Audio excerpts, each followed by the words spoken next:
Hello everyone, and welcome back to my channel. I know many of you use these videos to fall asleep. So before you drift off, I'd love it if you could leave a comment letting me know where you're listening from around the world. Also, don't forget to like and subscribe if you're enjoying this video. Story 1. The Silent Visitor. Amanda and Jake had been planning their camping trip to the Appalachian Mountains for weeks. They loved the solitude of the wilderness, the star-filled skies, and the chance to escape the chaos of daily life. Armed with a sturdy tent, a small stove, and just enough supplies for a weekend, they set up camp deep in the forest, far from any marked trails. The first day was perfect. They hiked, admired the cascading streams, and cooked dinner by the fire. By the time the sun set, they were exhausted but content. Their tent, pitched in a small clearing surrounded by towering pines, felt cozy and secure. The night was eerily quiet. The usual forest sounds, crickets, distant owl calls, the rustle of leaves, seemed absent. Jake joked about how the silence felt like something out of a horror movie, but Amanda brushed it off. They zipped up their sleeping bags and drifted to sleep. Sometime in the early hours of the morning, Amanda was startled awake by a noise. At first, she couldn't place it. She held her breath, listening intently. Then she heard it again, deep, slow breathing, just outside the thin fabric of the tent. She nudged Jake, whispering urgently, "Do you hear that?" Jake groggily came to and froze as he too heard the sound. His first thought was that it must be a bear, drawn by the faint smell of their dinner scraps. He gestured for Amanda to stay quiet. The breathing continued, heavy and deliberate, moving slowly around the tent. Amanda's heart raced as adrenaline surged through her veins. She clutched Jake's arm, her mind racing through every possible scenario. Minutes passed, feeling like hours, until the breathing stopped. The silence was almost worse than the sound. Jake decided to risk a look. He slowly unzipped the smallest possible opening in the tent's flap and peered out. What he saw made his blood run cold. A shadowy figure stood just a few feet away, its outline barely visible in the faint moonlight filtering through the trees. It wasn't an animal. It was a person. The figure was completely still, facing the tent as if it were staring directly at them. Jake pulled back quickly, his breath hitching. He mouthed to Amanda, "It's a person." Her eyes widened in terror. Neither of them dared to move or make a sound. They waited, listening to their own rapid heartbeats as the figure remained frozen outside. Minutes stretched into an agonizing eternity before the figure finally moved. The faint crunch of footsteps on the forest floor signaled its retreat. The steps were slow, almost methodical, fading into the distance. They didn't dare to speak or move until the first light of dawn broke through the trees. When they emerged from the tent, the clearing felt different, less inviting, more sinister.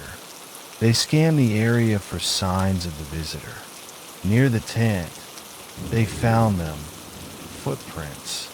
The tracks circled their tent multiple times, and judging by their depth, the person had been there for quite a while.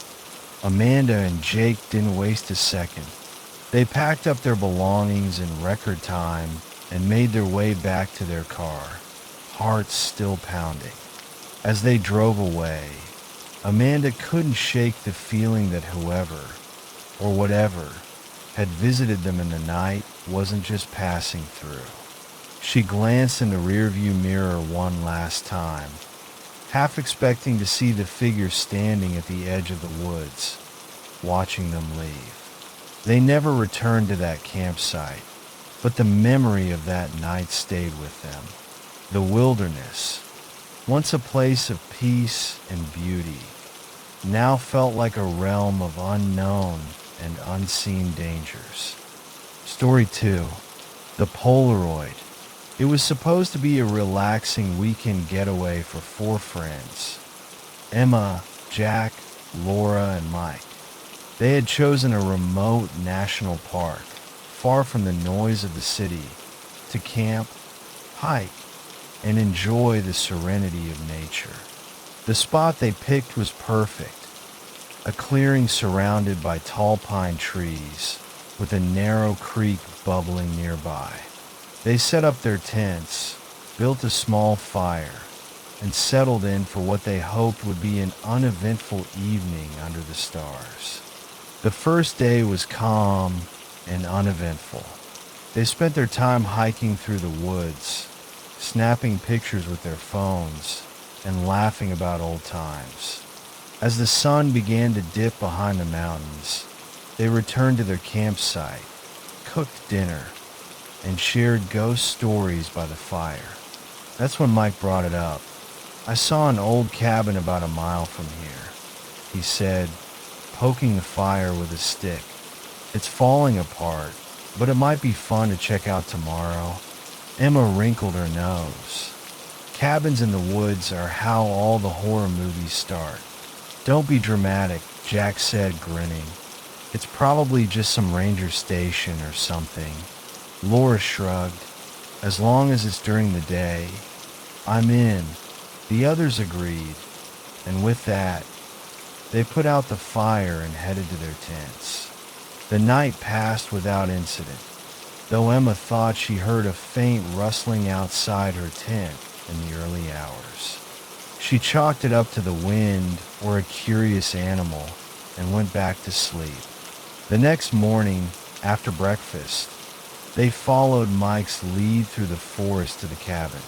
The trail was overgrown, and the deeper they went, the quieter the woods seemed to become.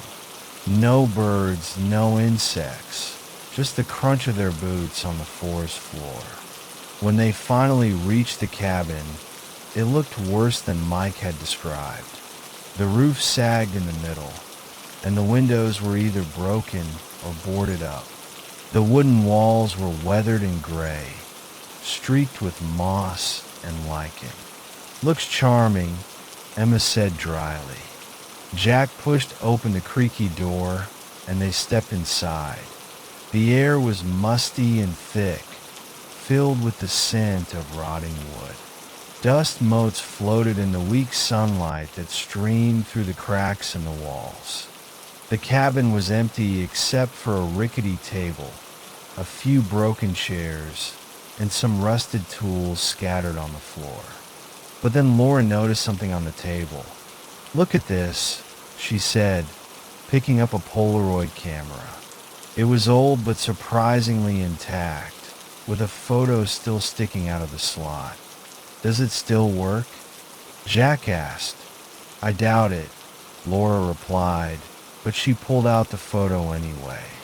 The picture was grainy, but they could all recognize what it showed: their campsite, their tents, their fire pit, their gear.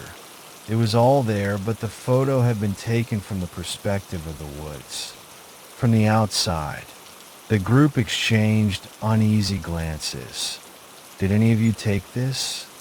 Mike asked, his voice low. "No," Emma said quickly. "How could we? None of us have a Polaroid camera." Jack looked at the photo more closely. This doesn't make sense. Who could have taken this?" "Maybe it was here before we even arrived," Laura suggested, though she didn't sound convinced. "But how would someone know we'd camped there?" Emma countered. A heavy silence fell over the group. The air in the cabin suddenly felt oppressive, as if the walls were closing in on them. Jack dropped the photo onto the table, and they all decided without saying much, that it was time to leave. When they returned to their campsite, things felt different. The once inviting clearing now seemed exposed, vulnerable. They quickly ate a cold lunch, but the unease lingered. As they packed their gear to leave, Laura paused. "Do you guys hear that?" Everyone froze, straining to listen. At first, there was nothing, just the sound of the creek. But then, faintly, they heard the unmistakable click of a camera shutter. It came from the trees. Jack grabbed a flashlight and shone it toward the sound, but the beam revealed nothing but dense woods. The group didn't wait to investigate further. They grabbed their bags, left their fire pit smoldering, and made a beeline for the trailhead. It was only when they were halfway back to their car that Emma dared to speak. "Whoever it was, they were watching us. Let's just get out of here," Mike muttered. They didn't stop until they reached the parking lot, where the safety of their vehicle finally brought some relief. As they loaded their gear into the trunk, Emma pulled out her phone to check for service. That's when she noticed something that made her blood run cold. Her phone's photo gallery had a new picture she didn't remember taking. It was a Polaroid-style image of the four of them, sitting around their campfire, laughing. The picture was taken from the woods, the same angle as the one in the cabin. They left without looking back. To this day, none of them can explain what happened that weekend. They've all agreed never to go camping again. And as far as they know, that old cabin is still there, hidden deep in the woods, waiting for its next visitors. Story 3. The Unseen Screamer. The solo camper, Daniel, was an experienced outdoorsman. He had spent countless nights under the stars, away from the noise and chaos of city life. This particular trip, however, was meant to be different. A deeper connection to nature, a chance to test himself against the remote wilderness of Canada. The lake where he pitched his tent was pristine, nestled in a thick forest far from any trailhead or human habitation. The isolation was exactly what he wanted.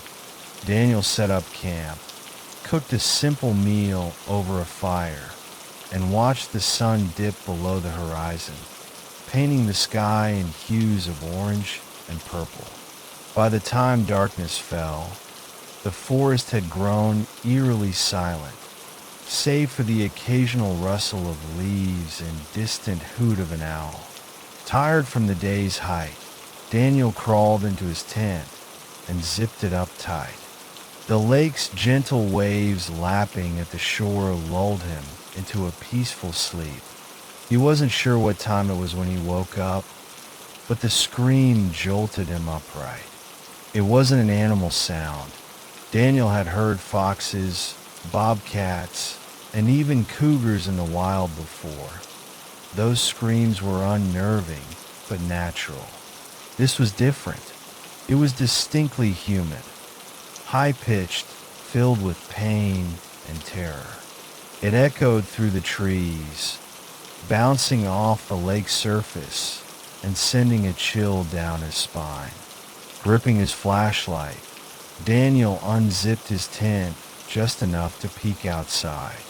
The forest was still cloaked in darkness. The beam of his light sliced through the night, revealing nothing but trees and shadows. "Hello," he called out hesitantly, his voice trembling.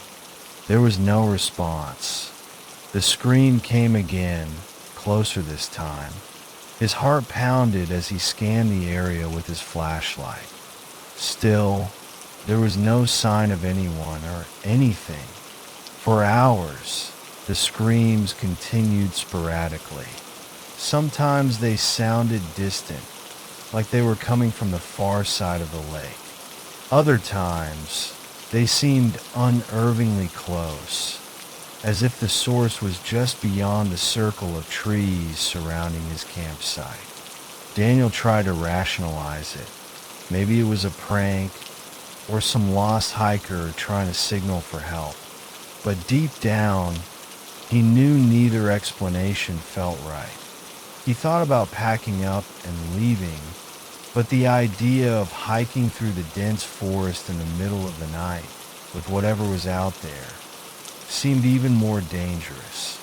Instead, he stayed in his tent, clutching his hunting knife and flashlight, his ears straining to catch every sound.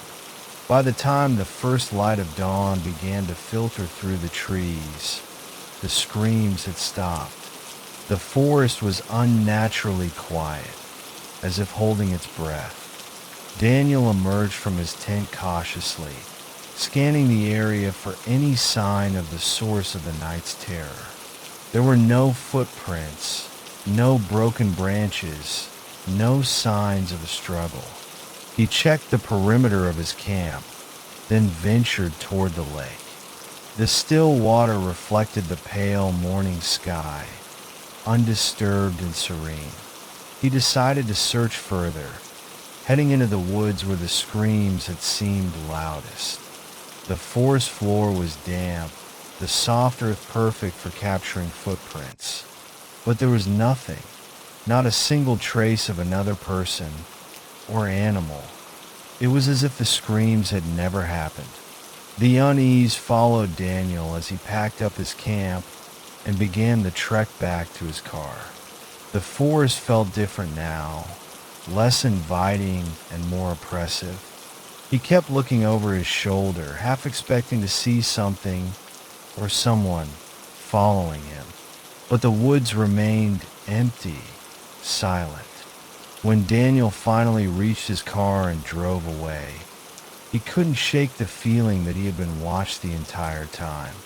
He later researched the area, hoping to find some explanation, but found only vague rumors.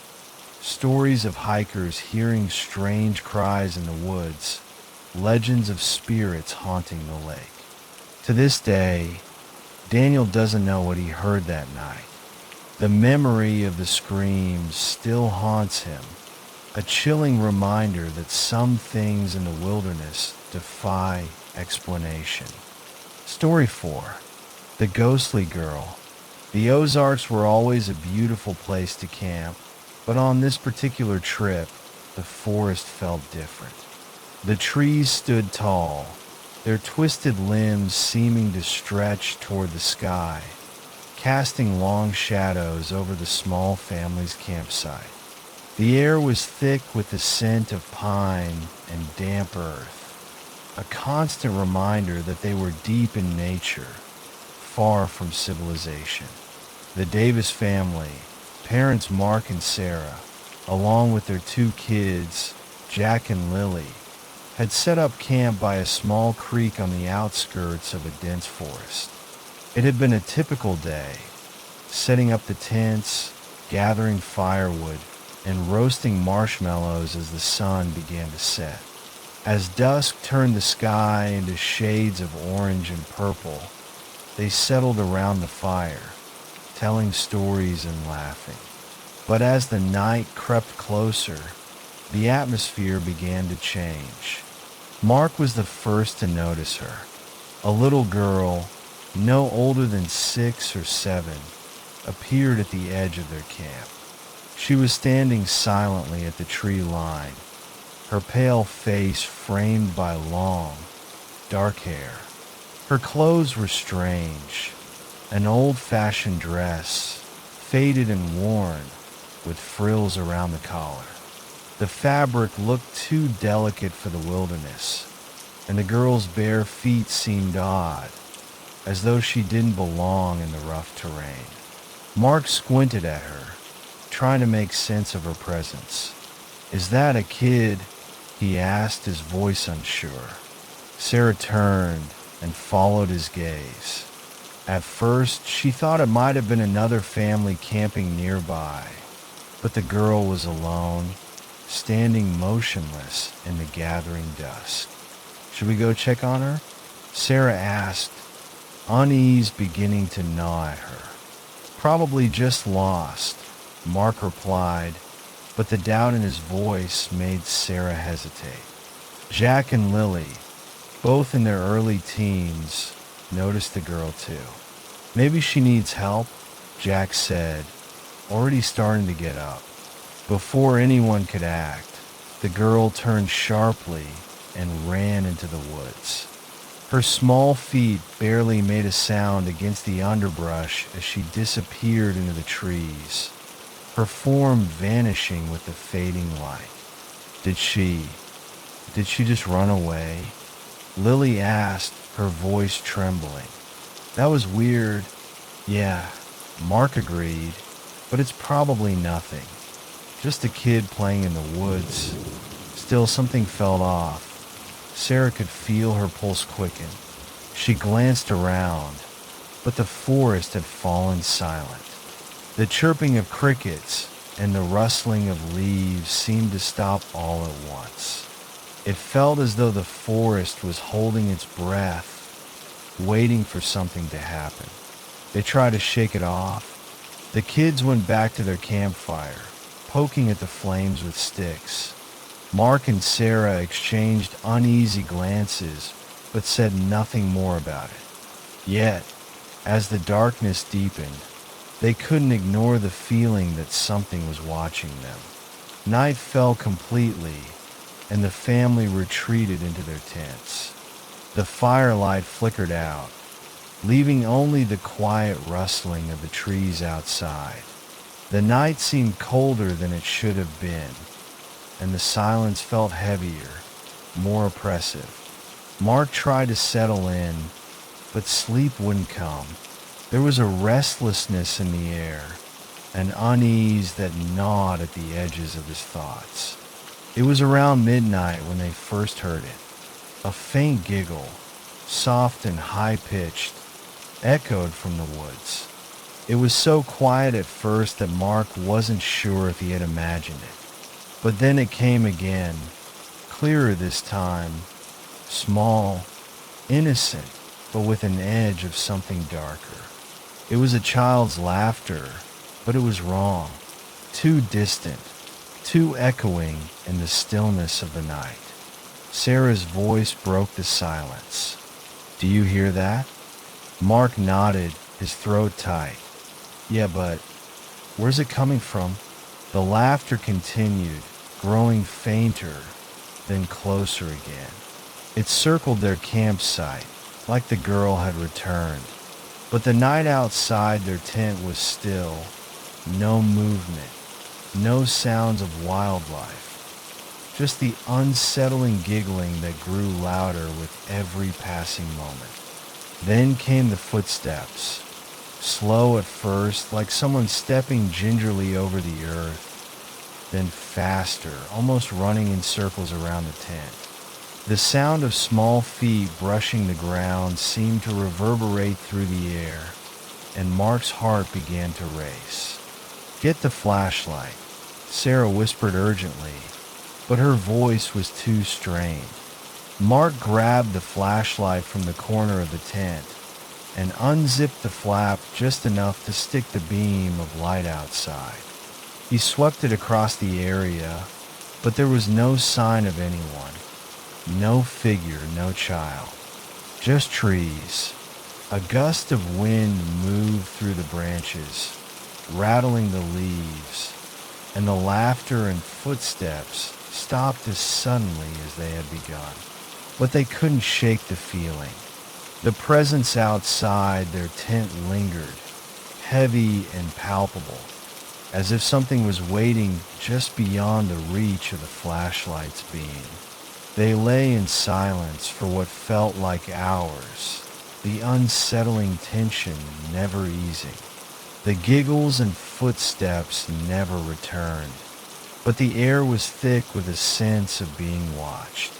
Eventually, exhausted and on edge, they drifted into a fitful sleep. Morning came slowly. The sun rose through the trees, casting long shadows across their campsite. Sarah and Mark woke, still groggy from a night filled with restless dreams. They didn't speak immediately, the events of the previous night hanging over them like a dark cloud. They packed up slowly, trying to shake off the strange occurrences. It was when Sarah bent down to gather the last of their camping gear that she noticed it. A small, faded shoe tucked into the grass just beside the tent. It was a child's shoe, worn and frayed, its colors faded to a dull gray. It looked like something from another time, a relic from years past. The shoe was so small it could have only belonged to the girl they had seen the night before. Where did this come from? Sarah asked, her voice barely a whisper. Mark took a step back, his face pale. That wasn't here last night, he said. I swear that wasn't here. The shoe sent a chill down their spines. They scoured the area around their tent, but there were no signs of the girl, no evidence that anyone had been near them overnight. No footprints in the soft earth. Nothing to suggest the girl had ever existed. It wasn't just the shoe that unsettled them. It was the way the forest had gone so still that night, as if holding its breath, watching them from the shadows. The way the giggles had circled them, like the forest itself was playing a cruel game. And most of all, the feeling that the girl had never really left, that something was still watching them. They packed up the campsite in silence, too afraid to speak of the events that had occurred. By the time they left the woods, they didn't look back. But they would never forget the eerie giggles or the faded shoe that seemed to appear out of nowhere. The Ozarks, they would learn, were full of forgotten stories, stories that lingered in the shadows, waiting for someone to stumble upon them. And some stories, they realized too late, were never meant to be told. Story 5, The Shadow in the Tent. It was supposed to be a simple camping trip, just two friends, Daniel and Tom, getting away from the chaos of city life. They had chosen a remote spot in the heart of the Rocky Mountains, far from the nearest road and any sign of civilization. The forest was dense, the air crisp, and the only sound was the whisper of the wind through the towering pines. They'd spent the afternoon hiking and setting up camp, laughing over campfire stories as the sun dipped behind the jagged peaks. After a hearty meal, the two friends decided they'd sleep outside under the stars instead of using their tent. The fire had burned down to embers, and the sky above them was clear, offering a perfect view of the night stars. They stretched out on their sleeping bags, side by side, surrounded by the comforting silence of the wilderness. But as the hours passed, the peace of the night started to feel a little more suffocating. The shadows of the trees stretched far and wide, and the deep night air grew cold as it seeped into their bones. Tom had always been the more anxious of the two, and his eyes kept darting around, scanning the dark forest, though he said nothing. I'll never get used to how quiet it is out here, Tom murmured, pulling his sleeping bag tighter around himself. You'll be fine, Daniel replied, his voice calm. Just listen to the night. It's peaceful. Tom didn't respond, but Daniel could tell he wasn't entirely at ease. A slight shiver ran through him as the temperature dropped even further, but he shook it off. It was just the wilderness. No big deal. Around midnight, just as the stars reached their zenith, Daniel woke up. Something felt off. He lay still for a moment, letting his senses adjust to the surrounding stillness. The fire had long since burned out, leaving only the faintest remnants of warmth in the air. The wind had picked up, making the trees sway and groan, and somewhere in the distance, he could hear the call of an owl. As his eyes scanned the night sky, a figure standing just beyond the edge of his peripheral vision caught his attention. It wasn't far from their camp, in the area where their tent stood, empty but still visible in the starlight. Daniel's heart skipped a beat. The figure didn't seem to move, but there was something unsettling about the way it loomed there, like it was waiting for something. He rubbed his eyes, trying to shake off the sleepiness, but when he looked again, the figure was still there. It wasn't an animal, that much was clear. It was the shape of a person, standing completely still, just beyond the flap of their tent. The figure was tall, wearing a dark silhouette that blended into the shadows, but the starlight caught just enough of it to give Daniel the sense that it was watching them. Daniel froze, his breath catching in his throat. For a few long seconds, he didn't move, didn't even dare to blink. Was it a hiker, lost, or perhaps someone who had wandered too far from the trail? He'd read about strange people getting lost in the mountains, but this didn't feel like the kind of situation where someone would just wander into camp and stand still. It didn't make sense. Tom had shifted beside him in his sleep, but he was still unaware of the shadow just beyond the tent. Daniel's pulse raced, and despite every instinct screaming at him to remain calm, he felt a cold sweat bead on his forehead. Slowly, he nudged Tom's arm. "Tom," he whispered, his voice tight with anxiety. "Tom, wake up." Tom groggily opened his eyes, his face clouded with confusion. "What's going on?" he muttered. "Look," Daniel said, his voice barely above a whisper, pointing in the direction of the figure. Tom followed his gaze, his eyes narrowing as he tried to focus on the dark shape. But then his face shifted to one of confusion. "There's nothing there," Tom said, his voice quiet but unsteady. But Daniel was sure he had seen it. He could still make out the shape of the figure, standing just beyond the tent, motionless. Something about it didn't feel right. There was no way it was an animal. It was too tall and too human-shaped. He knew this place was remote. But who would be out here, standing so still at this hour? The air felt thick now, the shadows somehow darker, as if they were pressing in. The silence of the forest had grown unsettling, every sound amplified in the stillness.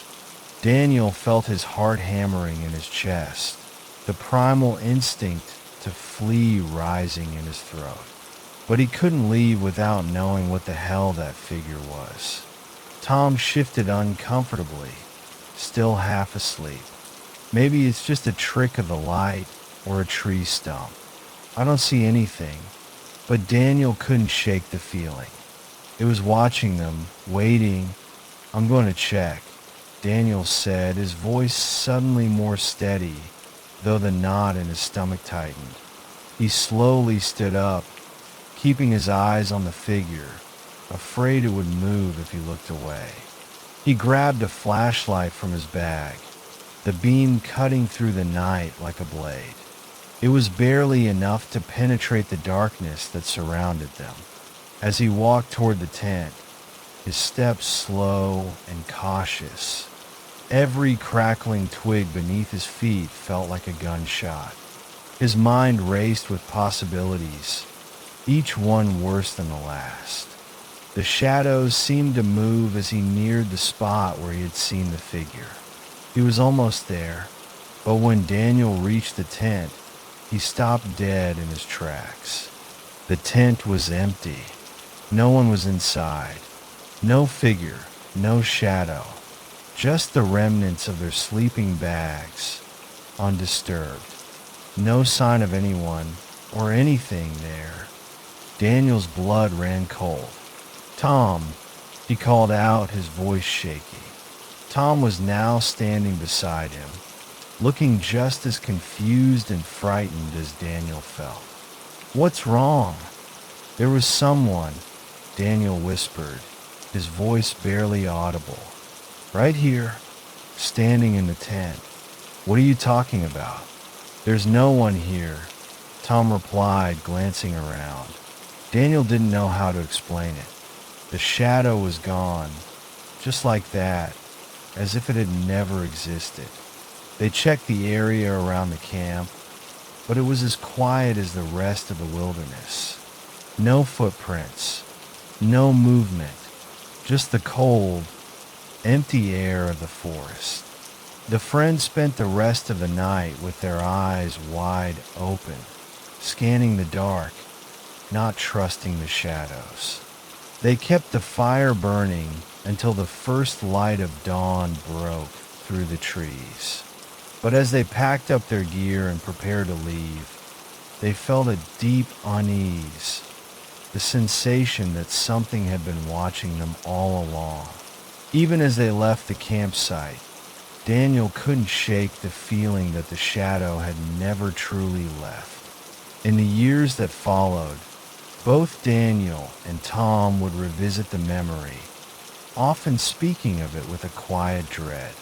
They both knew what they had seen, but neither could explain it. The figure, the shadow in the tent, it had never made sense.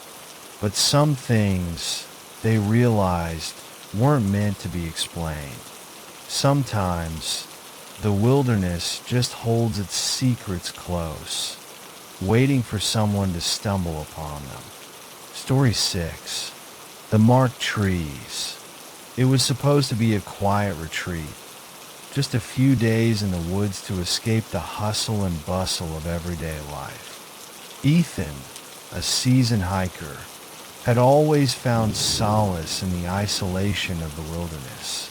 His dog, Max, a large, loyal German shepherd, was his constant companion on these trips. Together, they explored remote areas that few others dared to venture into, seeking the peace that could only be found miles away from civilization. This time, they were camping in the remote forests of Oregon, known for its dense woods and untouched beauty. The area had a haunting, mysterious reputation, with stories of strange occurrences whispered by those who had ventured too deep into the trees.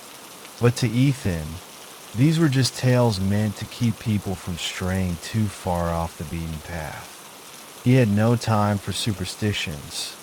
After a long day of hiking, Ethan found a secluded spot near a small stream, surrounded by towering pines and thick underbrush. The sun was just setting, casting long shadows over the forest floor.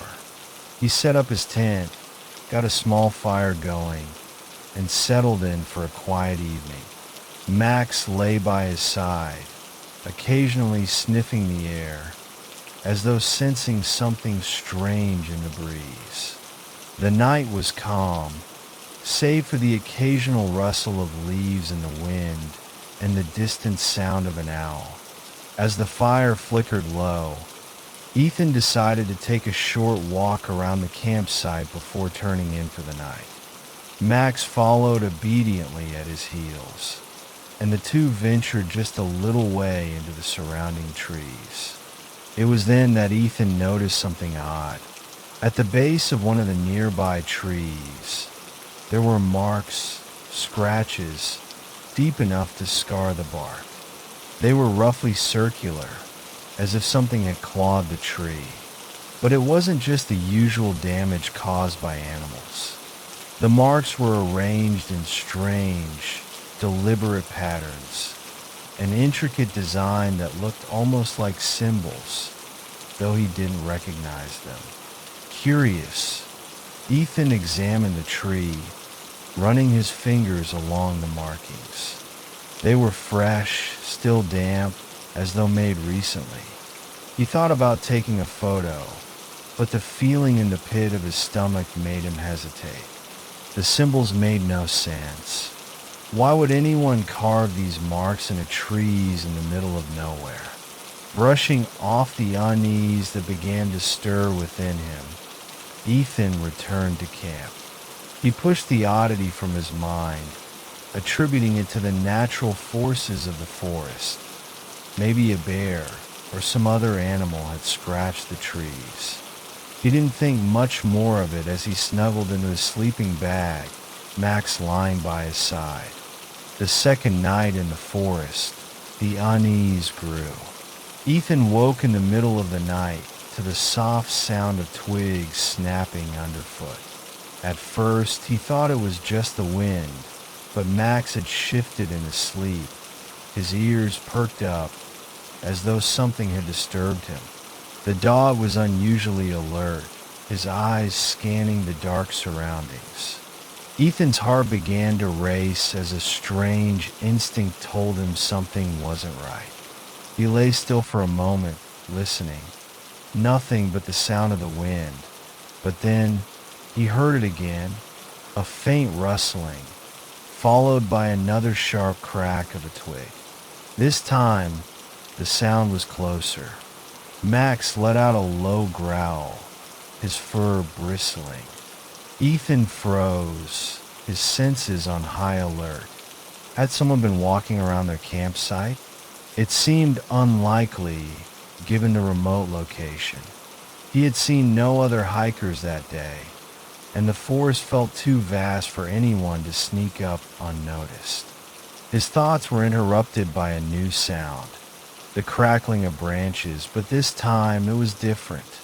It wasn't a random noise. There was a rhythm to it, like someone was walking deliberately in a circle around the camp. Ethan's pulse quickened as his gaze darted toward the edge of the trees. But there was nothing there, just the dark, shadowy outlines of the forest, stretching out beyond the firelight's reach. After a few minutes, the noise faded. It was as if whatever had been circling them had simply melted into the darkness. Ethan waited, listening for any further disturbances, but the night remained eerily still. The next morning, he found the first clue that made him truly uneasy. As he and Max walked around the perimeter of the campsite, he noticed more carvings in the trees. They weren't there the day before. The fresh marks seemed to follow a trail, circles, spirals, and angular lines that formed a pattern similar to the one he had seen the previous evening. There was no way they could have appeared overnight without someone having been here. His mind raced. Was someone else in the woods with him? Had a group of campers or hikers wandered into this area? But as he looked around, he saw no signs of anyone else. A lack of footprints, no disturbed leaves or brush, no evidence of human presence. And yet, the carvings were undeniable. By the third morning, Ethan was beginning to feel the weight of the forest closing in on him. The quiet seemed to hum with an oppressive energy, as if the trees themselves were watching. The markings had spread even further now, covering several trees near the campsite, some of them even closer to his tent. One of the symbols was right next to the tent's entrance, a circle with lines radiating outward like rays of the sun. He couldn't help but feel a shiver run down his spine. It was as if the forest itself was trying to communicate something to him, but he didn't know what. Max, too, seemed agitated. He wouldn't go near the trees where the carvings were, growling and tugging on the leash whenever they passed by. Ethan tried to convince himself that it was just the dog's natural instinct kicking in, but deep down, he couldn't shake the feeling that something was wrong. Something was very wrong.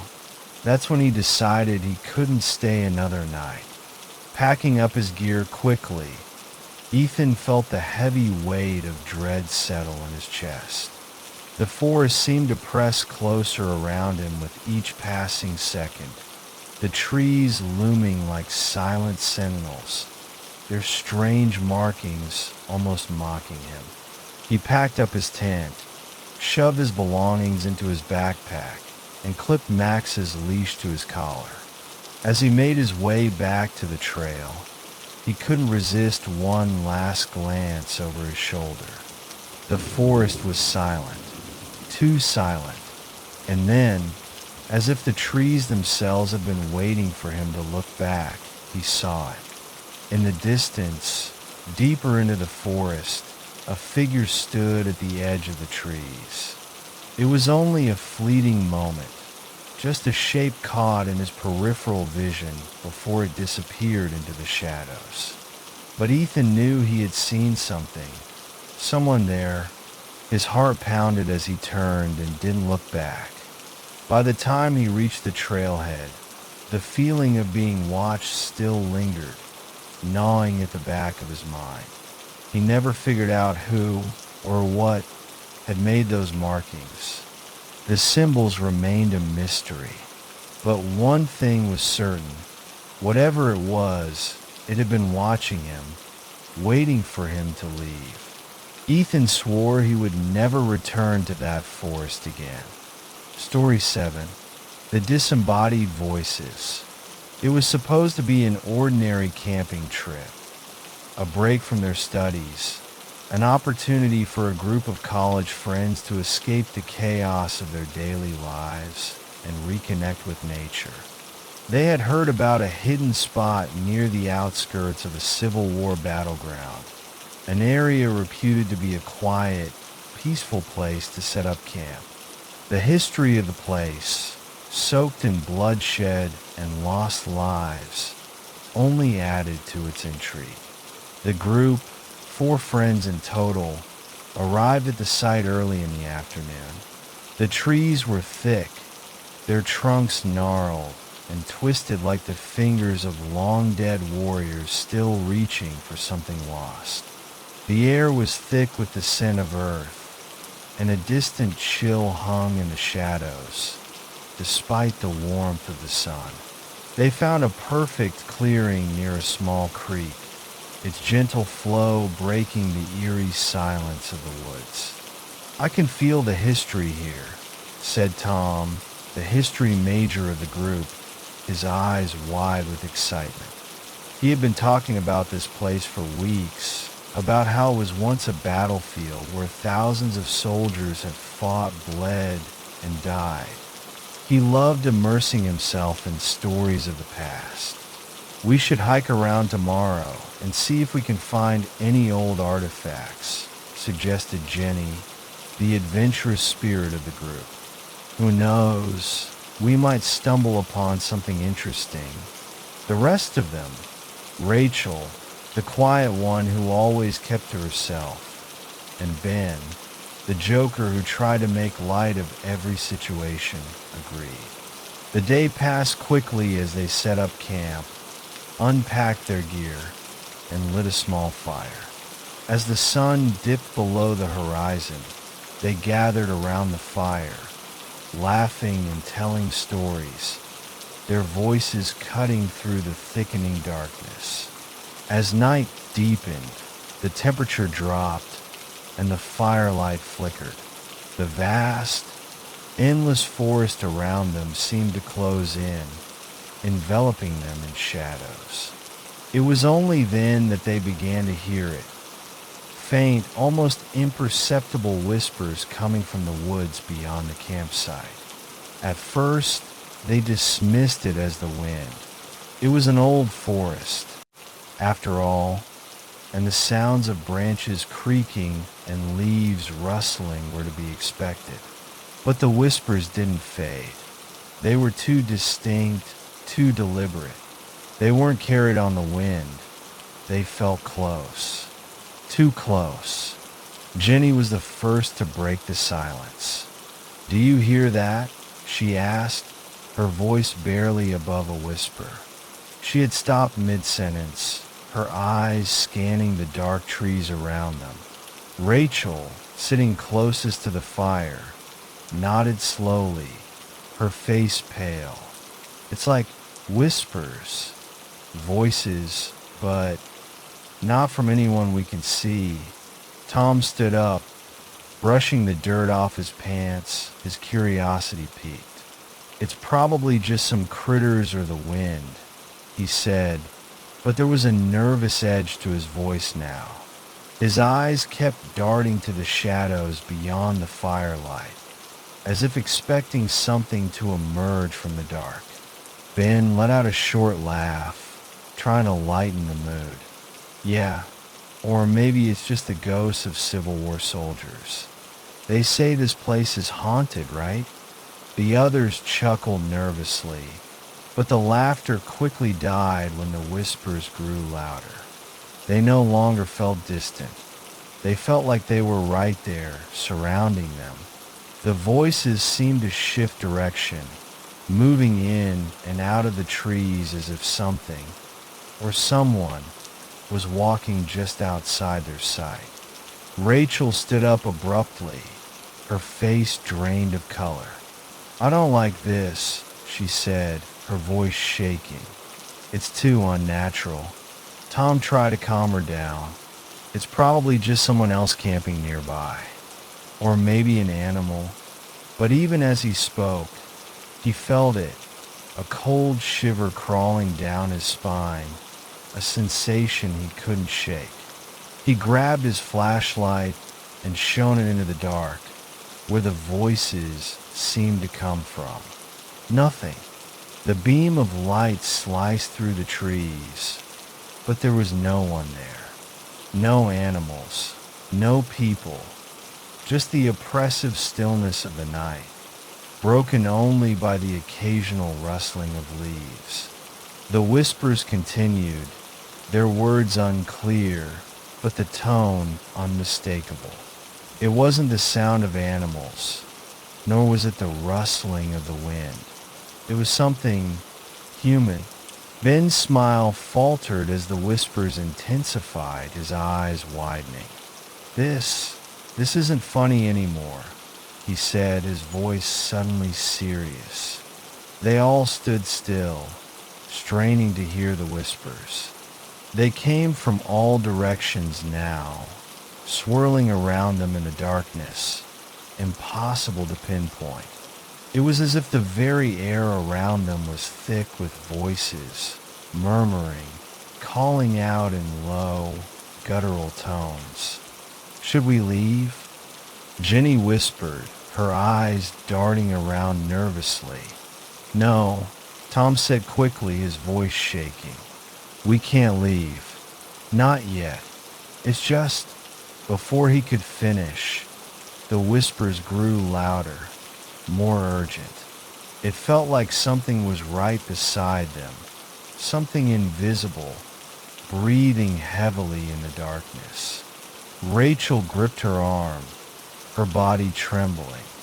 "I don't want to be here anymore," she said, her voice barely audible. "I feel like we're being watched."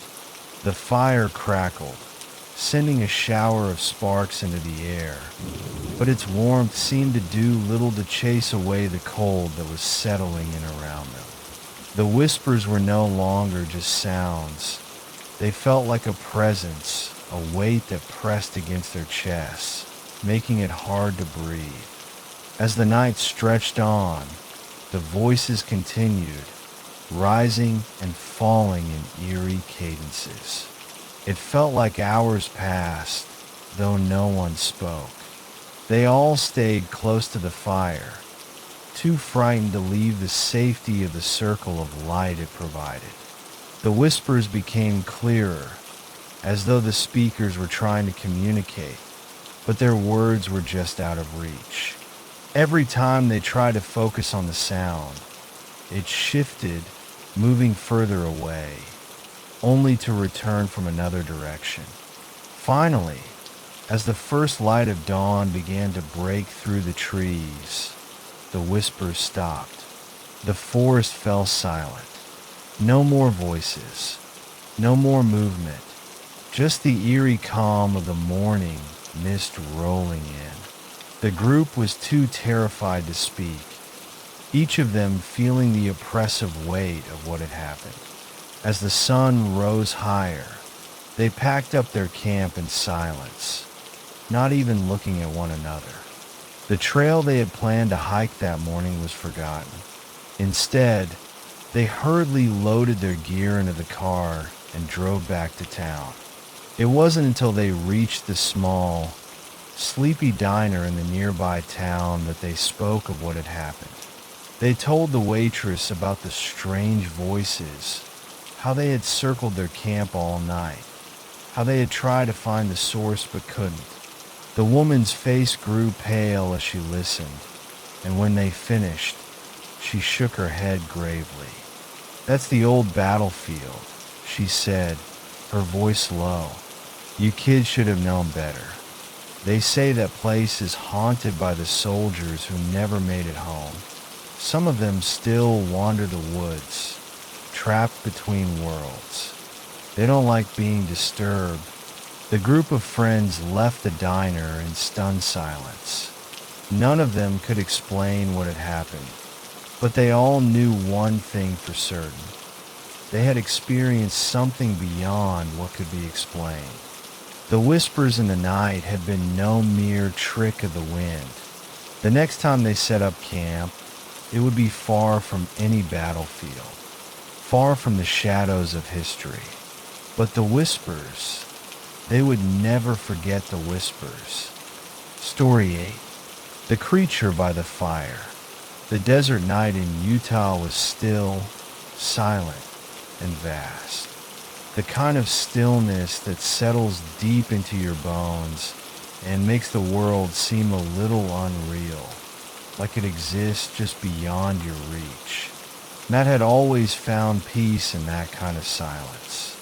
He'd been camping alone for 3 days, following the winding trails of the desert, savoring the solitude. He was far from civilization, miles away from the nearest road or town. Just him, the vast desert, and the stars above. It had been a long day of hiking through the red rock formations and the dry, sandy dunes. The sun had set hours ago, and the temperature had dropped, the desert night cooling quickly. Matt had built a small fire to keep himself warm as he settled into his sleeping bag, content to gaze at the stars for a while longer. He hadn't seen another soul for miles, just the occasional coyote's distant cry in the night, the rustling of desert creatures. He'd prepared for the solitude, enjoying the quiet of the desert night that felt almost sacred. But something was off tonight. He woke to a sound, a soft crackling. At first, he thought it was the wind or maybe a trick of the desert, but it sounded too close. It was the unmistakable noise of a fire crackling. Matt sat up, his heart pounding in his chest. The fire he'd built before falling asleep was out. He remembered the embers flickering before he drifted off, but now the fire was roaring again. The glow danced around the darkness, casting eerie shadows across the desert floor. Frowning, Matt slowly unzipped his sleeping bag and peeked outside, his senses on high alert. At first, he thought maybe another camper had passed through, someone who had spotted the flickering embers and decided to relight the fire. But as his eyes adjusted to the flickering light, he saw something he wasn't prepared for. There, sitting by the fire, was a figure. It was hunched over, its back arched unnaturally. Matt's breath caught in his throat. The figure appeared to be human, but the more he looked, the more wrong it seemed. Its limbs were far too long, its arms stretching out toward the fire in a way that made Matt's skin crawl. The legs bent at strange angles, and the figure's posture was twisted, as though it had forgotten how to sit like a person. Matt's heartbeat quickened, his stomach turning. The figure was too far away to make out clear details, but as it shifted, the firelight illuminated a face, if it could be called a face. It was small, too small for the rest of the creature's body, and the eyes were wide, too wide, glowing faintly in the fire's glow. There was something almost childlike about the eyes, but the expression was empty, hollow. The figure didn't move except for the slow, rhythmic motion of its long arms, reaching toward the fire as if to warm itself, though it wasn't cold outside. The wind had died down, and the desert air was still. Matt's mind raced, trying to make sense of what he was seeing. Was it a person? Was it a trick of the firelight, his tired mind playing tricks on him? But no, this wasn't a trick. This was real. He was wide awake, his senses sharp, and the figure was as real as the fire crackling between them. He remained motionless, afraid that any sudden movement would draw its attention. His throat felt tight, and his limbs heavy with a mix of fear and disbelief. The creature didn't seem to notice him at first. It just sat there, staring at the fire, its limbs twitching occasionally. Every movement was slow and deliberate, as if it were carefully choosing its actions. It wasn't human. It wasn't anything Matt could identify. It was something older, something wrong. Time seemed to stretch out for what felt like hours. Matt stayed frozen in his sleeping bag, unable to tear his eyes away from the figure. His mind screamed at him to run, to flee, but he couldn't move. He was paralyzed by fear, caught in the grip of something that defied explanation. The figure never looked up. It stayed huddled by the fire, its long arms swaying gently, as though it were simply waiting. Matt's breath was shallow, the sound of his heart pounding in his ears louder than the crackle of the fire. The creature's presence gnawed at the edges of his sanity, as if it was some part of the desert itself, as if it had always been there, just out of sight. Then, as quickly as it had appeared, the figure slowly stood up. It didn't rise like a person, no smooth, fluid motion. Instead, it lurched, its limbs jerking in unnatural directions. It took a few steps away from the fire, its eyes never leaving the ground, its body swaying like a marionette. And then, just as suddenly as it had appeared, it was gone, disappearing into the dark desert night. Matt waited, still as stone, for what felt like an eternity. His eyes never left the spot where the creature had been. The fire flickered and popped, but the creature did not return. When dawn finally broke, the first light of morning cutting through the darkness, Matt cautiously crawled out of his sleeping bag. The desert was quiet again, just as it had been the night before. The fire had burned down to embers, but there was no sign of the creature. No footprints in the sand, no trace of anything that had been there. Matt packed up his camp as quickly as he could, his hands shaking, his thoughts racing. What had he seen? Was it a hallucination, a trick of the desert heat?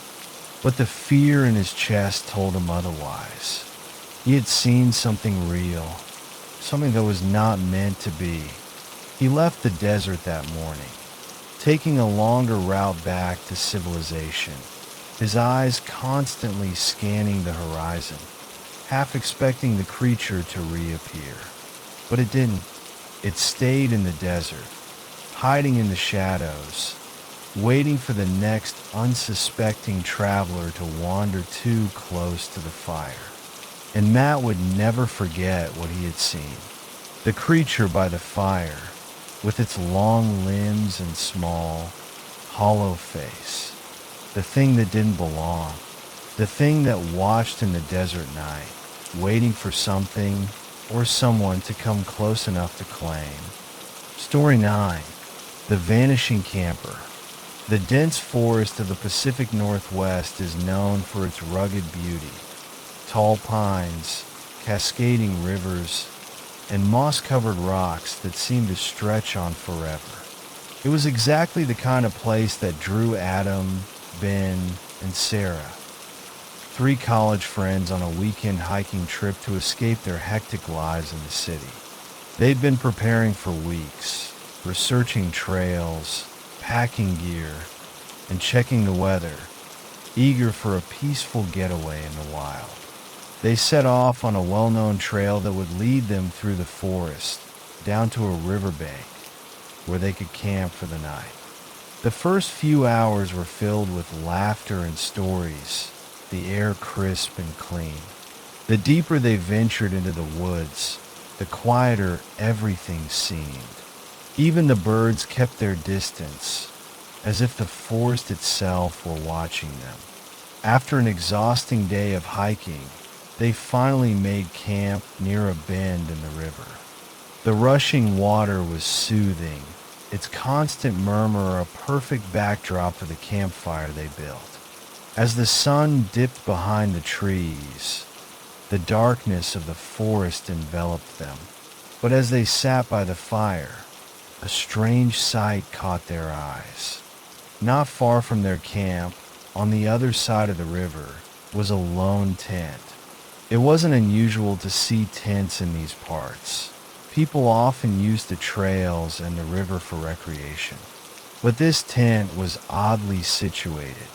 It was pitched near the water, away from any established campsite or trail, as though someone had just decided to make camp in the middle of nowhere. There was no sign of a campfire, no sign of anyone else around. "Did you guys see that?" Sarah asked, squinting into the distance. "Yeah," Ben said, his voice laced with uncertainty. "We should probably check it out." Adam hesitated, a sense of unease creeping up his spine. He shrugged it off. "Let's just go see. Maybe the person's around." The trio made their way to the river's edge, carefully crossing a nearby fallen log to the opposite side. As they approached the tent, they saw that it was a standard camping tent, set up with everything inside. A sleeping bag, a small camp stove, a few scattered items of clothing, and a half-eaten sandwich sitting on a rock. "Where's the owner?" Adam wondered aloud, his brow furrowing. The absence of a person struck him as odd, but the situation wasn't entirely alarming. It wasn't uncommon for people to take hikes or disappear for a few hours to explore. They waited for a while, hoping the camper might show up, but as the hours passed, nothing happened. The eerie quiet of the forest set in around them, and still, no one came. "I think we should stay the night here, just in case," Sarah said, trying to hide the growing concern in her voice. "Maybe they're just out for a walk or something." Ben and Adam agreed, though unease simmered beneath the surface. They returned to their camp, but every now and then, one of them would glance over at the lone tent across the river, wondering who it belonged to. By nightfall, there was still no sign of the tent's owner. The fire crackled in their campsite, but the feeling of being watched lingered. The forest seemed unnervingly quiet, devoid of the usual sounds of wildlife. The wind rustled the trees softly, But other than that, the night was still. The next morning, they set out to continue their hike, but they couldn't shake the thought of a lone tent. They decided to check again. Maybe the person had left and they hadn't noticed. When they reached the tent, they were shocked to find it untouched. The sleeping bag was still rolled up inside, and the food was still there, now slightly more decomposed. The sandwich had been nibbled at, but no one had come to claim it. There was no sign of the camper at all. No footprints leading away from the tent. No indication that anyone had moved in days. "This is seriously weird," Ben said, crouching next to the tent. He opened the flap and peered inside. A strange, heavy feeling washed over him as he noticed something else. There were no personal items, no identification. Just the clothes, the stove, and the sandwich. But no bags, no pack, no extra clothes. Nothing that might explain the sudden disappearance of a person in the middle of nowhere. Adam stood up, scanning the surroundings. "We should call it in. This isn't right." Reluctantly, they decided to report what they had found. They made their way back to the nearest ranger station, about a 3-hour hike away. The ranger who listened to their story nodded gravely, but his reaction was not one of surprise. "You guys aren't the first ones to report finding abandoned campsites out here," the ranger said, his voice low. "We've been seeing this kind of thing for months now." Adam's heart sank. "What do you mean? People disappearing?" The ranger nodded. "We get reports every so often, usually from people who find abandoned campsites like yours. It's never the same place though, and it's never the same person. Just empty tents. We haven't been able to explain it." He paused before adding, "We actually had a report on that specific spot a few weeks ago. Same thing, tent gear but no sign of the person. When we checked, the tent had been there for months. The person had never been found. They were just gone." The blood drained from Adam's face. "How could that be?" "Don't know. There are stories out here about people disappearing, but we've never been able to explain it. Could be someone got lost. Could be something worse." The ranger's words hung in the air, heavy and unsettling. The campers knew they had made the right call by reporting it, but the mystery only deepened. What happened to the camper? How could someone set up a tent, leave behind personal belongings, and then vanish without a trace? And why had the tent been left there for so long without anyone noticing? They returned to their camp and packed up in a hurry, the memory of the empty tent lingering in their minds like a cold shadow. As they walked back down the trail, the wilderness around them seemed even more vast and unknown than before. The quiet of the forest now felt like a warning, and the echoes of the vanishing camper whispered in their ears, reminding them that sometimes the forest holds secrets it will never reveal. When they left the Pacific Northwest, they never spoke of the tent again. But the strange disappearance stayed with them, a reminder that not all who wander in the wilderness return, and that some things are better left unexplained. Story 10. The Knock on the Tent. It was a crisp fall evening when the Jennings family arrived at their campsite in Yellowstone National Park. The last rays of sunlight bathed the forest in a warm, orange glow, and the air was cool but not too cold for a comfortable night under the stars. Nathan and Emma Jennings, along with their 2 children, Sarah and Noah, had been looking forward to this camping trip for months. The family had spent years in the great outdoors, exploring national parks across the country, but Yellowstone was special. It was the first time they would camp in the park, and they were excited to experience the natural beauty of the area. They set up their tent near a clearing, surrounded by tall pines. The distant rumble of bison could be heard from afar, and the ever-present scent of pine resin lingered in the cool evening air. After the campfire was built and the tents were settled, they roasted marshmallows and told stories under the blanket of stars. The night was peaceful, and everything felt normal until it wasn't. As the family was settling into their tent for the night, the sound of a light knock came from the outside. It was quiet at first, almost as if a branch had tapped against the tent. But then it came again, a soft, deliberate knock, as if someone was gently tapping on the fabric. Nathan sat up, confused. He glanced at Emma, who was already looking at him with a puzzled expression. "Did you hear that?" she whispered, her voice barely audible. "I did," Nathan replied. He thought it might be a park ranger, perhaps checking to make sure they were properly set up for the night. It wasn't uncommon for rangers to make rounds in the area. Nathan unzipped the door of the tent and poked his head out into the dark night.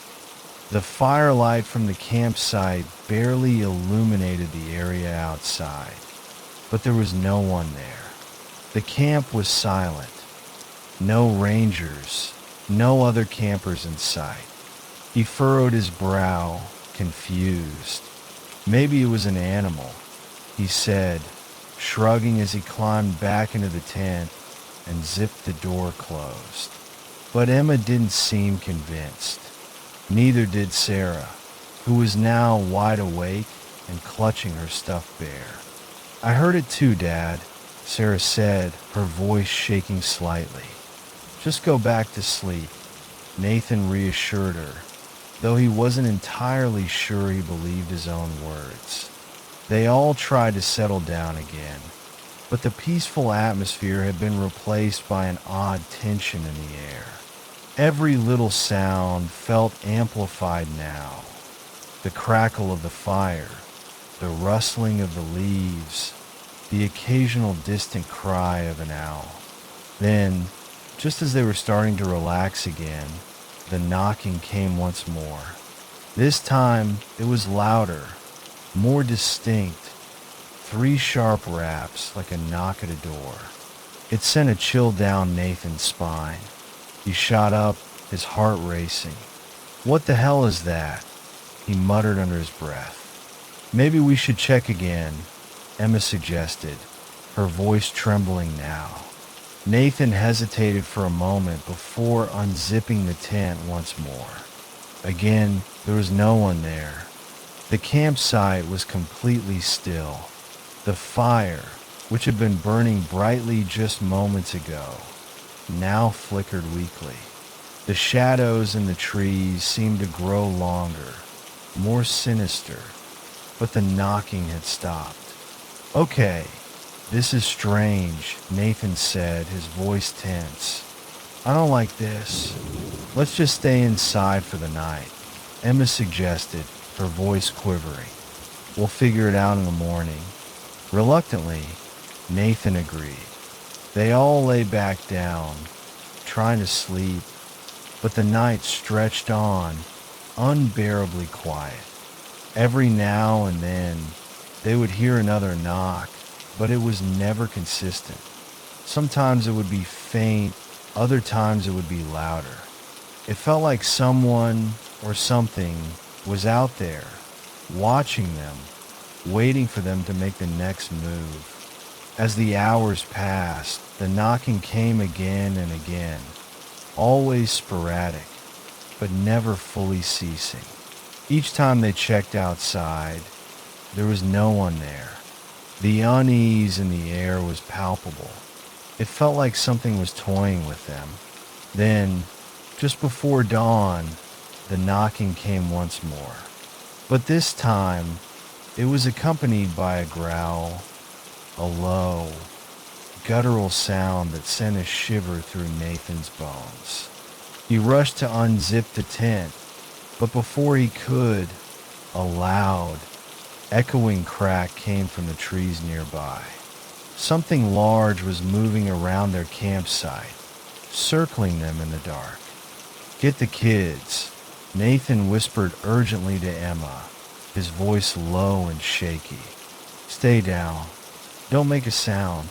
They huddled together in the center of the tent, trying to be as quiet as possible.